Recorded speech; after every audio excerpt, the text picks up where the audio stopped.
നമ്മുടെ തൃശ്ശൂരിൽ കല്യാണ വീട്ടിൽ കിട്ടുന്ന അതേ രുചിയിലുള്ള ചിക്കൻ ദം ബിരിയാണിയും കുട്ടൻ ദം ബിരിയാണിയും കിട്ടുന്ന ഒരു സ്പോട്ടാണ് ഈസ്റ്റ് ഫോർട്ട് മിഷൻ റോഡ് സർക്കിളിലെ മിസ്റ്റർ വെഡിംഗ് ബിരിയാണി. പുറത്തൊരു ചെറിയ ചാറ്റൽ മഴയോടുകൂടി അന്തരീക്ഷം നല്ല തണുത്തിരിക്കുമ്പോൾ ചൂടോടെ ബിരിയാണി കഴിക്കാൻ ഒരു പ്രത്യേക ഫീലാണ് കേട്ടോ. ഒരുപാട് മസാലയൊന്നുമില്ലാതെ ഫ്ലേവർഫുൾ ആയിട്ടുള്ള റൈസും സോഫ്റ്റ് ആൻഡ് ടെൻഡർ ആയിട്ടുള്ള മീറ്റും ഒക്കെയുള്ള അടിപൊളി ബിരിയാണിയാണ് കേട്ടോ ഇവിടുത്തേത്.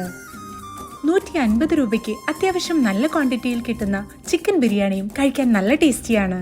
എങ്കിലും ഇവിടെ വിസിറ്റ് ചെയ്യുമ്പോഴെല്ലാം പ്രിഫറബിളി ഞങ്ങൾ ചൂസ് ചെയ്യാറുള്ളത് 160 രൂപയുടെ കുട്ടൻ ദം ബിരിയാണിയാണ് ഞങ്ങളുടെ പേഴ്സണൽ ഫേവറേറ്റ്. അപ്പോൾ കല്യാണ വീട്ടിലെ അതേ രുചിയിൽ ബിരിയാണി കഴിക്കാൻ സ്പോട്ട് മറക്കണ്ട, മിസ്റ്റർ വെഡിംഗ് ബിരിയാണി.